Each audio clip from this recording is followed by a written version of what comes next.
Hey guys, how's it going? Welcome back to another video. Welcome back to another episode on Beyond the Touchline. This is the post-game week show for Game Week 24, and oh my, has Game Week 24 been rather insane. There's so much to unpack here. So because of that, again, the way I'm going to go into this, instead of the takeaways, instead I'll go through every single game. I'll try my best to summarize the games as much as I can, to briefly talk about the main points for each game. Otherwise, this video might be forever. But honestly, this game week has so much material. There's so many things that have happened, but I'll try my best to wease through as much as I can in as short a period of time as possible. But yeah, drop a like on the video if you guys are enjoying this series, and of course subscribe if you're new around here. As I said, thank you very much for the support over the many videos that I've been posting. It will continue to be like this, so I thank you very much for all the support. But yes, let's jump right in. Right, as always, we'll start with the Premier League table, starting off from the bottom. Southampton managed to pick up their second win of the season, and because of that, they now close that gap to being out of the relegation zone to 10 points. So it's still a very sizable gap. It's still more than a points tally, but I guess they're going to continue to try their best to get as many points as they can. Ipswich obviously lost to Southampton. Leicester have also lost. Wolves and Everton have won. So now Everton find themselves 9 points clear of the drop zone, which is honestly a really sizable gap also, which honestly at this point, if they're trying to survive the Premier League, it's getting more and more bright for them when it comes to staying in the Premier League. West Ham unfortunately picked up another defeat. Tottenham have finally managed to pick themselves up a win after God knows how long. United with a defeat. Palace obviously defeating them, so because of that, Palace have managed to leapfrog them in that regard. Brentford lost to Tottenham earlier. Brighton have also managed to pick up a defeat. Fulham were there with a win. Villa, Bournemouth, Newcastle and Man City, all four teams have all picked up losses, which is huge obviously, because then if you look at the top of the table, the top four teams have all managed to win their games, and because of that, ultimately extends their gap away from the rest of the field. But yeah, obviously I think arguably very poor for most of the top 10, because half of them have lost their games, which is rather insane, but that was obviously what happened. If you look at these statistics, now obviously Salah scored 2 goals against Bournemouth, so because of that, he's managed to bring his goals tally up to 21 goals, which is obviously a lot for a winger. Haaland scored against Arsenal, so he brought his tally up to 19. Isak there with 17 goals.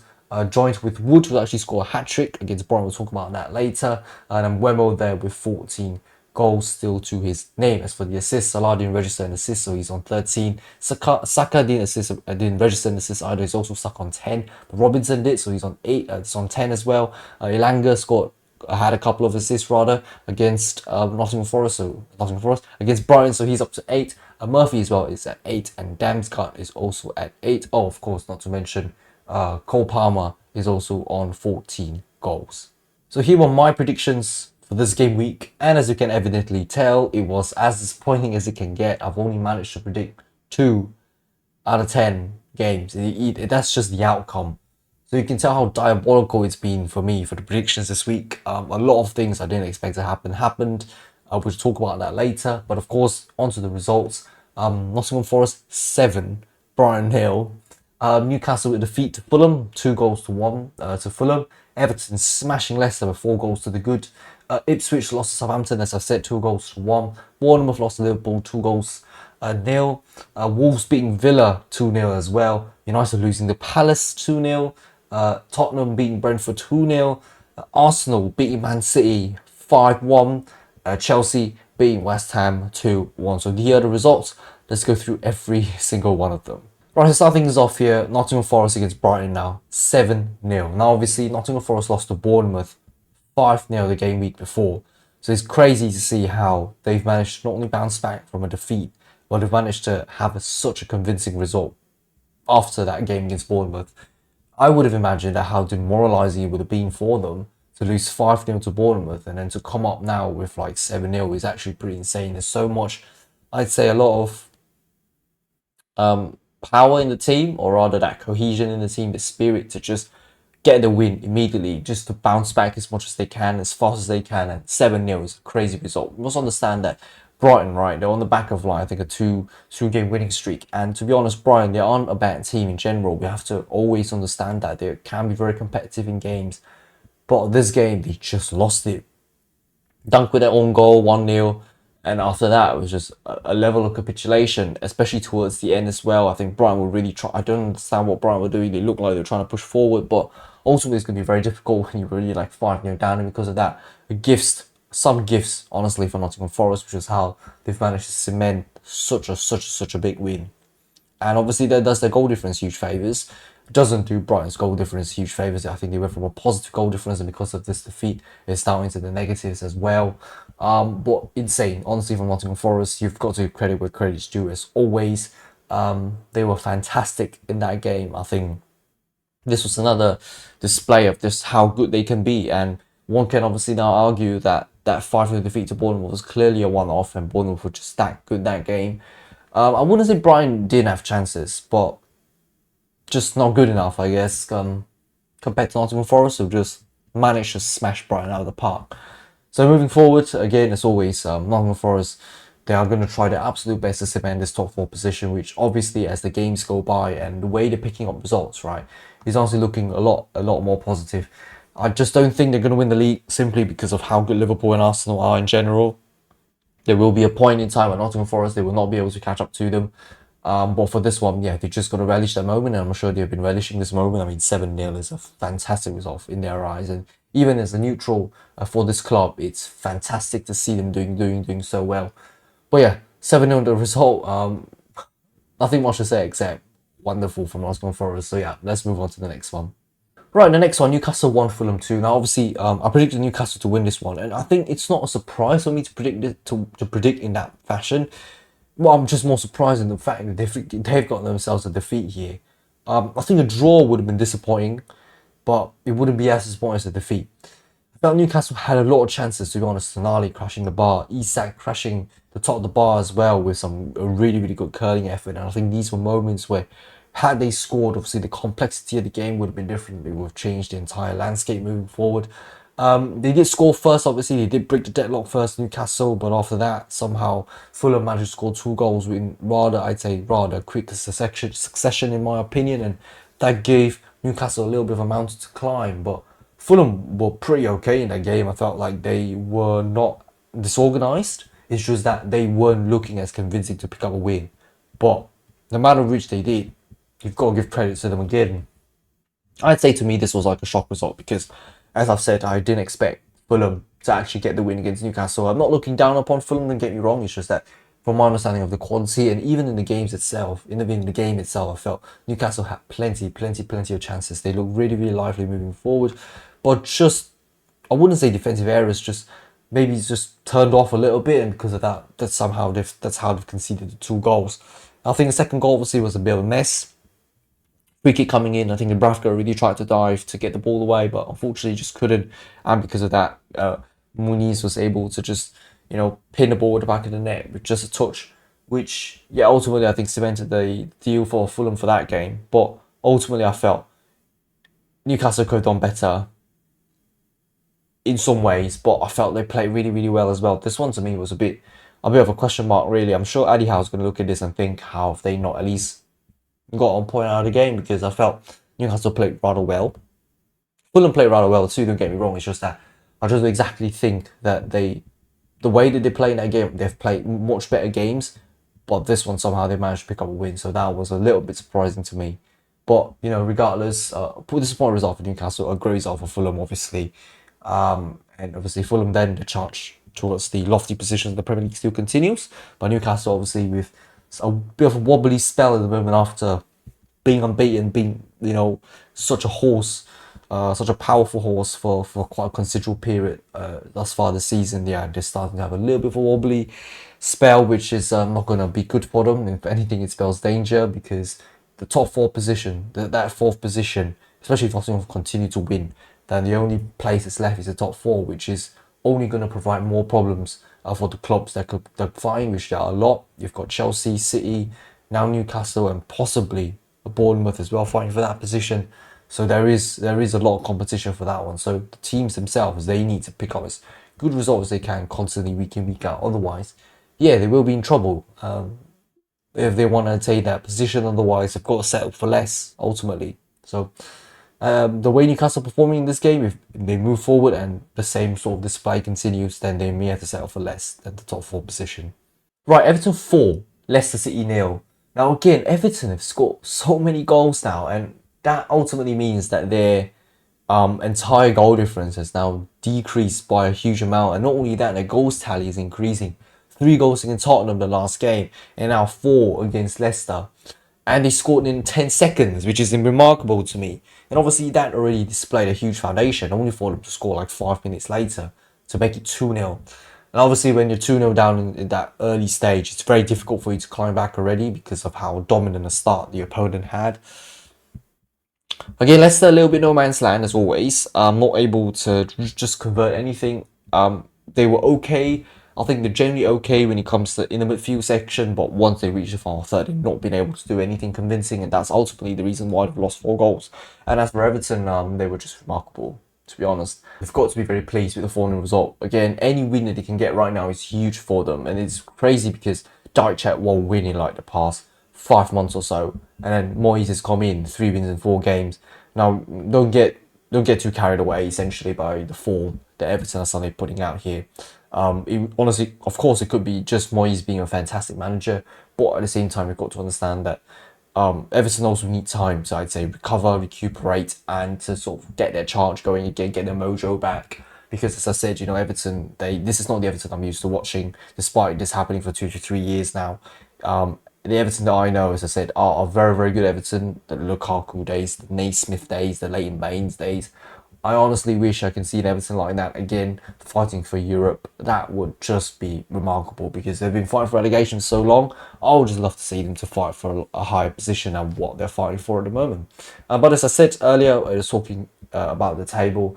Clearly now 9 points above the drop zone, which ultimately will mean that they should be pretty much getting better in terms of, you know, trying to survive in the Premier League, and they should be rather safe moving forward because honestly it's quite a tough gap to close when you're like 10 points above the drop zone, 9 to 10 points above the drop zone. So they should be okay. I think they're pretty much safe already in the Premier League despite not hitting the magical number 40.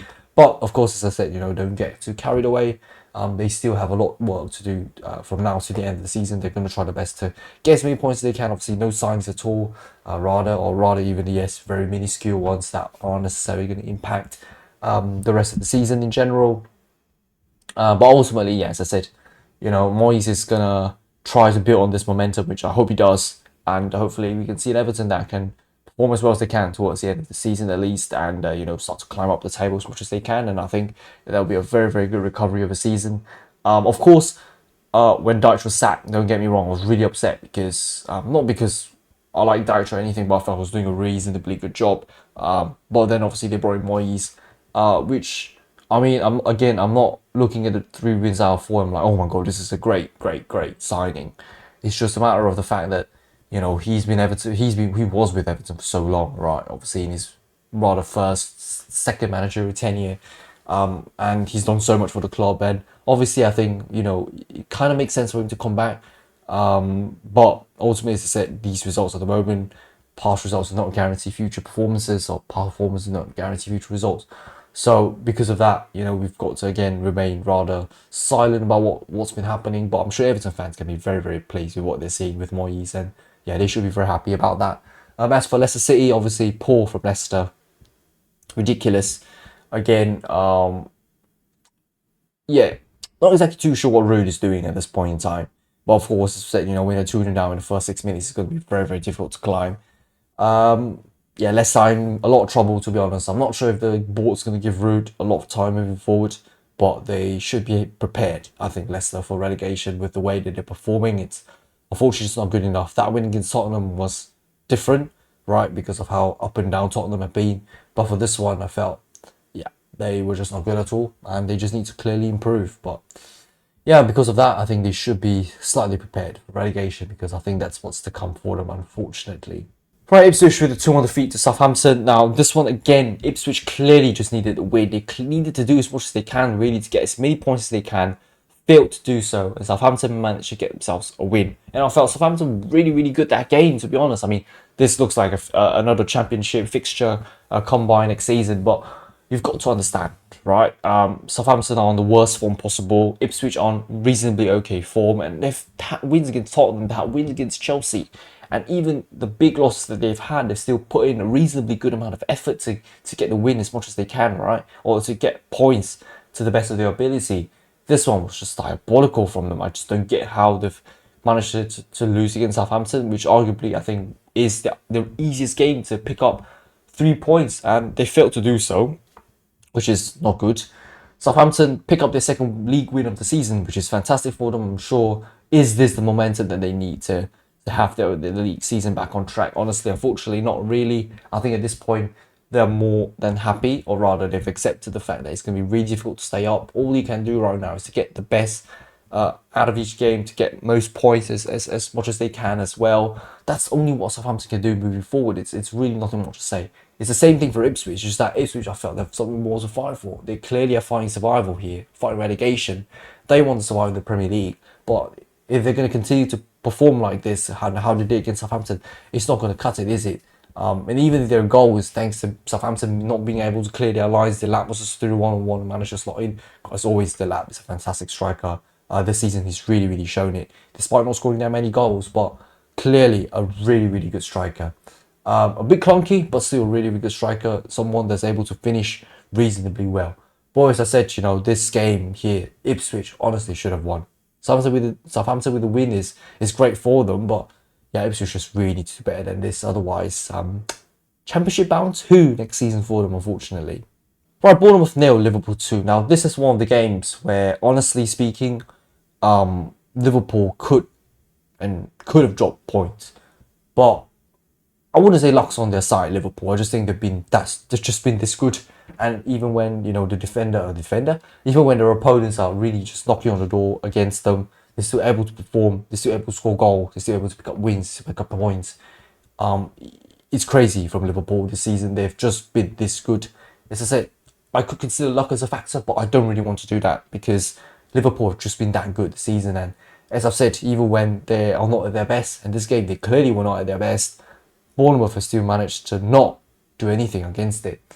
Bournemouth did score offside goals. Bournemouth had some really good chances as well. They've not taken that seriously enough, unlike how they did against Newcastle, unlike how they did against Nottingham Forest. It's just different. Obviously, Alisson has also made a couple of good saves in general, which kept Liverpool in the game. Honestly, in my opinion, a draw was very much possible for Bournemouth.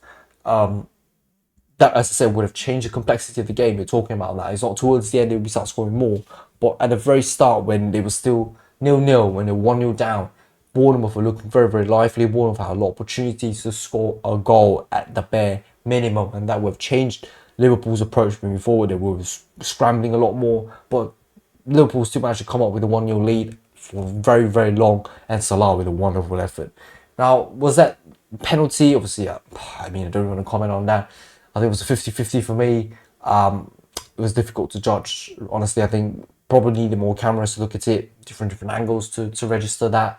I think it's a split online. Some people say it's not a penalty, some people say it's a penalty. But again, a penalty's been given, it is what it is. Whatever has happened has happened. There's no way you can rescind the penalty, like how you can rescind the red card. We'll talk about that later. But yeah, ultimately, as I said, Bournemouth, they had some chances to score goals. They just didn't, essentially, and because of that, Liverpool managed to win. Credit to Liverpool again, they're still winning as many games as they can.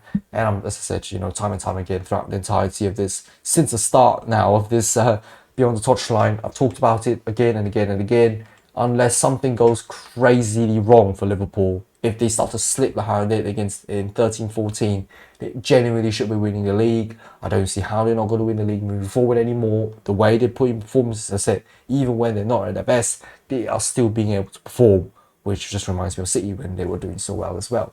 So this is, to me, is a title, a team, a champion's display at the bare minimum. So even when, as I said, not doing well, still managed to score goals, still managed to pick up the win. Bournemouth would really, I think, would be quite disappointed because, as I said, they could have done a lot better and they should have done a lot better than this, and they have clearly shown it in the past couple of games. I'm sure Areola is going to think through this again. He's going to sit deep, honestly, and figure out how they're going to improve moving forward, especially against such big teams in general because, yeah, I mean, they've had their wins against Newcastle, Nottingham, Arsenal, City, but yeah, Liverpool obviously have not beaten them this season, so they need to figure out again moving forward if they do face teams of such good caliber, how they're gonna try to react to that. But otherwise, fantastic from Liverpool, not so good from Bournemouth, but I mean, still valiant effort nonetheless. I mean, expectation coming into this game, I'm quite certain was that they were probably not going to get the win, but seeing how the game played, I'm sure they will look at it and reflect and be a little bit disappointed with how the game is went for them instead. Right, Wolves against Villa. Now, I think keepers had a fantastic display in this game. Martinez has obviously helped to keep Villa in the game as much as they could, and obviously the second goal came in the very last minute because I think Villa were really pushing all the players forward and then adding just one ball out to Cunha. Cunha got past his defender and managed to slot it in pretty nicely. A really good goal from Cunha, and Cunha had some really good chances as well. But Martinez was honestly equal to a lot of his own chances. But ultimately, I think 2-0 to Wolves is a shock to me. I think Villa, as I said, when they're trying to fight for the top 4 position, fight for Europe again as much as they can. Again, it's just a complete different display to how they perform in the Champions League, isn't it? Villa are so good in the Champions League. They've had plenty of good wins, memorable wins, and against Wolves, it's just a completely different story altogether. So I'm confused again, as always. I've talked about it, right, how inconsistent Villa are. I think Wolves should be very pleased to pick up a win, and I'm sure they will look at it and wonder how they've managed to pick themselves up a win. They've had chances, as I've said. Obviously, Martinez was equal to it, but it's not like Villa didn't have their chances either. They've had it. It's just that they've not been able to convert it. And obviously, at the death, Daniel Marlon shot, save by Jose Sarr, and after that, just a couple of minutes later, Wolves managed to pick up a second. So had Myles scored that goal, again, the complexity of the landscape games would have changed. And of course, it's very easy for us to keep saying if this happened, if that happened. But ultimately, the game has happened once again. And the only way that they can do moving forward is to reflect on what has happened and, try to improve on that. So I'm sure Villa would, Unai Emery, obviously, I think would be very unhappy to see the result like this and to see how the game is panned out. So I'm sure Emery is going to really figure out how to be better, essentially. Again, consistency has been non-existent for Villa this season. So clearly this is something they need to figure out moving forward. But Wolves, as for Wolves, I mean, it's a fantastic result for them. It's a really good win, as I said. And they are relegation zone once again. But again, they still need to continue to pick up results. Otherwise, yes, they're still going to see themselves really struggling because they're fighting with Ipswich, fighting with Leicester. Of course, these two teams, as I said, as we move on towards the tail end of the season, it's going to be very difficult for them to pick up more points moving forward. But it doesn't really look like Wolves are going to pick up points as easily as they are either. So they need to do absolutely whatever they can moving forward to get as many points as they can on board. Right, Man United 0, Palace 2. I don't understand. Once again, Man United, how can you be this bad? How can you just, again, be so rather inconsistent, and you're at home as well, losing against Palace 2-0? What even is this? What are Man United even doing? I've predicted a 2-2 draw, and I felt that was really disappointing enough, and they took it one step further in the opposite direction. A defeat for Manchester United, which Amorim, to lose 5 home Premier League games, he's taken only 7 home games to lose 5 out of that. It's insane how diabolical Manchester United have been. And one could wonder, had they kept Erik ten Hag, would have the season been slightly better? I don't know. But again, somehow, obviously, United are really not in a relegation threat because, of how the teams below them are just not getting as many points as they are. Again, you want the relegation teams to get points, and they're just not. I think Man United have like 12 points gap, which is still obviously really sizable to close down. So because of that, they should be okay moving forward. But Man United surviving only, that's just not good enough from them. But that's exactly what we're seeing. Even Palace, as I said when I was talking about the table, they've leapfrogged Manchester United because of this win. How bad do you have to be as a team to just get results like that? And you have to understand one more thing. The team isn't bad. They've got individual players who can do extremely well, but they just don't perform as a unit. It's ridiculous to me how this completely makes sense in the world of football. But this exactly is what's happening in this team. Right, Palace, completely different story.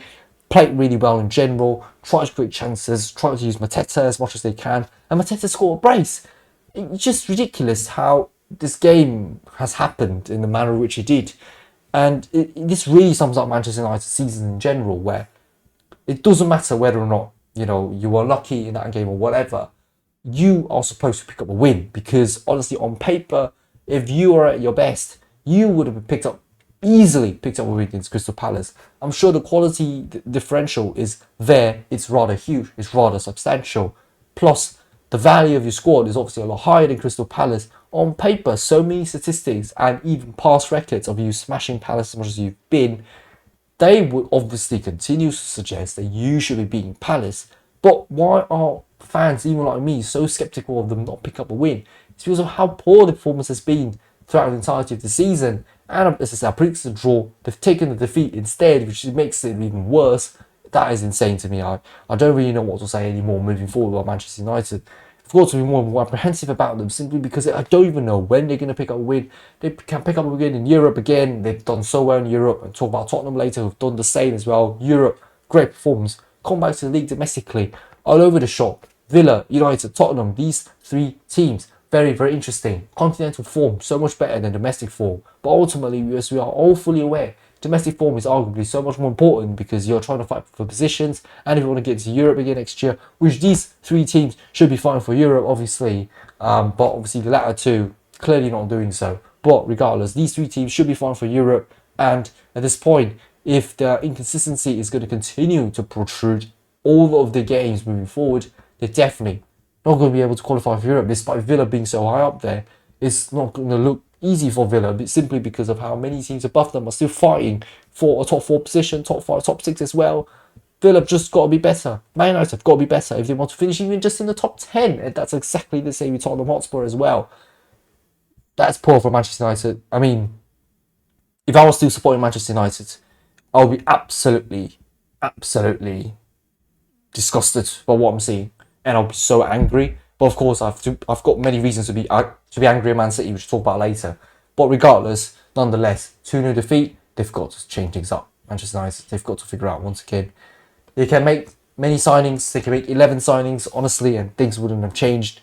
They've plus now let go of Rashford and Anthony out on loan. Honestly, a good decision, because clearly Amorim doesn't want to use both these players. But yeah, this is just poor. I've got nothing more to say except I don't know what to expect anymore from Manchester United. But for Palace, great job from them. Never really talked about them in this game week, but they picked up a win. So silent killers, I guess. Alrighty, Brentford Tottenham. I mean, 2-0 win to Tottenham. Great result for them. Finally picked up a win as well. And to be honest, in that game, I thought Tottenham were really good. Brentford didn't really have the best amount of chances, but Tottenham, I don't think it's like a very comfortable win for sure. But they still managed to pick up a win, and they've had chances to obviously score goals, and they were doing pretty well in that game in general. I felt Tottenham were pretty okay in that game. I've seen Tottenham play throughout the season as well. Some games I've watched, this was a much better performance from them. And I'm sure Ange will be very pleased as well to finally have picked up a win after so long. Of course, injuries is obviously still plaguing them, which is absurd to me, how you have like nearly an XI of players injured, which again, as I talked about it before, what's with the physical team, right? The team to ensure that players are get injured. It's crazy to me how these players are obviously getting injured. But regardless, you know, a win is a win, and I'm sure that Ange will be very pleased. At this point, Tottenham, I think they should be very prepared about no Europe next year, which I think is obviously getting pretty obvious. But they've got to try their best to get as high a position as possible. Signings, again, I don't think they've made any in January. Yeah, but they've just need to do better than this moving forward, or rather keep it up, honestly, at least. Even if the performance is not good, but they can still get a win like how Liverpool have been doing, then sure. But if not, then they really have to still continue to buck up their performance moving forward. Because, as I said, Brentford are a stubborn side, but they still managed to pick up a win, so that's pretty good. Again, it could just be a one-off, and after that, Tottenham could be losing again. I think I predicted a draw as well for this one, which I think it's a pretty conservative result in my opinion, because clearly you expect, or rather I was expecting Tottenham to not get a win first of all. I was expecting them to drop points, and because of the nature of how Brentford are really competitive in games as well, I was thinking, yeah, they probably are going to score a goal, but they didn't. It's a clean sheet as well for Tottenham in that regard, despite having some shaky moments in goal Kingsley, but they still managed to see the game over the line, so good result from Tottenham, average I guess from Brentford obviously, but yeah, moving forward, Tottenham need to do better than this, or rather at least keep up results wise, but in terms of performance, yes, there's still a lot to improve for Tottenham. Right, the biggest game. I don't know how long I can go on, and I'll try my best to keep this very, very, very short. Actually, to be honest, I could even make a separate video of how pissed I am at Man City. But 5-1, honestly, that's the worst result thus far this season. It's on par with a 4-0 defeat against Tottenham. But this one was just something else. We were poor, we were diabolical, we were dreadful, Manchester City. 1-0 down at the break, and I was like, okay, it's not the end of the world. We had some chances, Cavadio hitting the crossbar. Haaland was rather silent, but ultimately I felt the team was still trying to do their best to shape things up. It wasn't looking too bad. Haaland scored the equaliser. I was like, okay, good. Let's use this as a momentum. Let's try our best, despite Arsenal being arguably the better side for pretty much the entirety of that game. Took like a minute later for Partey to score. Obviously, a deflection from John Stones, which helped the ball into the back of the net. But after that, all the 3 goals, I'm confused. I'm genuinely confused. And of course, talking about a red card. So Myles' red card against Wolves, got the red card, right? And obviously then it was rescinded. I didn't talk about that in the pre-Gameweek show because that completely just crossed my mind. And then Myles appeared in the game against Man City and managed to score himself a goal. It's been ridiculous, hasn't it? Like, this is dreadful. This is diabolical, as I've reiterated again. No, just no from Man City. You know, this is one of the worst performances I've ever seen from them. They've not only been humbled, they've been shattered, they've been demolished. Again, goal difference, despite scoring 6 against Ipswich, despite getting that, you must understand, -4 against Tottenham, and another -4 against Arsenal. They are in so much trouble, Man City, this season. This season is completely gone, like, to be honest. Tactics were everywhere. Players are aging, of course, and even when you bring in new signings, you're not using them. A new signing coming in with Nico Gonzalez, I think is his name. Is he a Rodri replacement? I'm not exactly too sure, but done reasonably well at Porto, to be honest. I don't know how Pep's going to continue moving forward.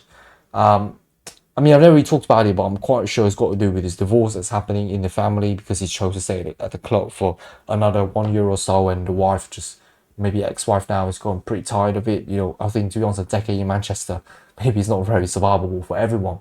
But again, we must understand at one point and one thing, that because of him staying, he's obviously lost his wife, but then also he's kind of losing the results as well, which is double whammies for Pep Guardiola. But again, as I said, you know, I'm confused. The club has also spent 200 million, I think, on transfers this window. I don't know if transfers are really the answer to the problem. Again, if you don't use the players to get fruition, Kusanov didn't even start that game. Reece didn't even play a single minute. Only Marmoush started, and Marmoush was pretty good. I really like the way Marmoush is playing, to be honest. Despite this crazy defeat, I really like the way Marmoush is playing. I'm really excited to see what he can do as well moving forward. But otherwise, yeah, terrible from Man City. Perfect from Arsenal. Arsenal should be very, very pleased. And I can see like them just absolutely rubbing it on City, which I completely understand. I mean, Arsenal have been whacked by City many times before as well. But I think there was a statistic on how previously City have managed to beat Arsenal like 19 times or something, and in the last 4, Arsenal are beaten, or they've beaten Man City.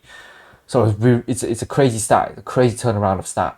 I've always known City were going to find it tough against Arsenal, but took 5-1. That's something else. Right, the rant is done. I'm not going to rant anymore because there's really no point. All I can say is that for City, moving forward, please get a win. I'm even concerned if we're not going to get top 4. Imagine City in the Europa League next year. I need to get used to that. It's just like when Liverpool as well, when they don't really have good seasons, they are also in the Europa League.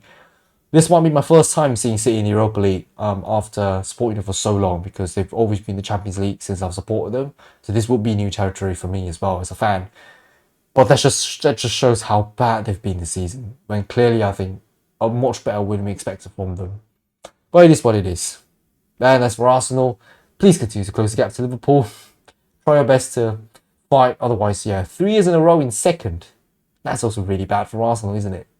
And right, the last game, Chelsea 2, West Ham 1. Again, I think it was quite an equal game, to be honest. But Chelsea just had a little bit of upper hand at the end of the day. The second goal I felt was rather slightly avoidable, but again, unlucky from West Ham's perspective. I mean, the block, or rather the deflection of Wan-Bissaka, from Cole Palmer's shot, ultimately a bit too much for Areola to handle, just went over him instead. So that's happened, and it is what it is. As always, as I said, you know, sometimes in football this happens, but unfortunately this meant that West Ham had to pick up another defeat.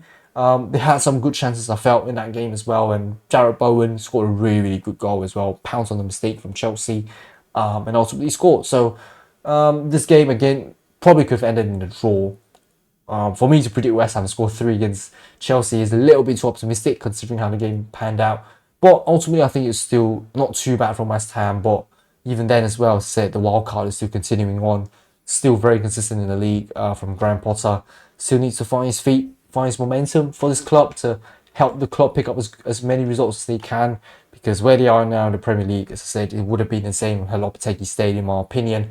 I don't think Lopetegui would have come out worse in the same period as Potter. You know, the number of games that Potter's managed, I'm sure the number of points that Lopetegui would picked up would have been largely similar. So, yep, clearly Potter still needs to continue to improve the team. But I don't think it's too bad from West Ham. It's just they need to find their footing again. And of course, Chelsea finally picked up another win. Fantastic for them. After the 3-1 defeat against Man City, a horror show. Good bounce back. But again, moving forward, they need to do better than this if they want to secure that top 4 position, because I mean, they pounced on the defeat that Man City had and helped them to catapult themselves back in the top 4 again. But as I said, the top 3, it should be pretty secure. So I don't exactly see Chelsea getting to top 3 unless somehow Nottingham Forest start to crumble, which is, I don't know really, where is it going to happen? It's been that unpredictable this Premier League season. And this game week as well has been absolutely unpredictable, but there's so much to unpack, and yeah, it's been insane how somehow managed to plough through these 10 games. But anyways, Chelsea moving forward, they could still stand a chance for top 4. West Ham just need to do better if they want to get a better position in the Premier League. But yeah, that'll be it, guys. I've gone on for quite a bit now, and I hope that I've covered quite a lot of things. If I haven't, then so be it, because yeah, this game week just had too much to unpack. A lot of shock results in general, as I said, albeit 7-0, 5-1. They were really big results, 4-0 maybe, and a 2-0 defeat for Manchester United. A lot of shock results this weekend. But yeah, that's how the Premier League is. Obviously, FA Cup weekend happening this week, and as of recording, as well, the EFL Cup is going to happen really, really soon in the semi-finals. I do hope Newcastle win, but obviously Liverpool against Tottenham, that will be a very, very big game as well. One would hope that Tottenham would win, because that would be pretty insane. A Tottenham-Newcastle final, and Tottenham, would they get a trophy? I might do a one-off special just to talk about that game if that matchup does happen, but otherwise, I think it might be Newcastle-Liverpool for that one, because Newcastle should hopefully hold on against Arsenal, but Liverpool, they might just beat Tottenham, to be honest, and get the win over the line and see themselves in the final. But we'll see how with that. But yeah, thank you very much for watching this one, of course, as I said. But of course, no Premier League action this weekend, so there will be a break for me at least as well. And the pre-gaming show for Gaming 25 will happen for next week instead. But yeah, thank you very much for watching this one, guys. Please continue to like, share, and subscribe. And thank you very much for the support. But yeah, I'll see you guys next time. Until then, goodbye.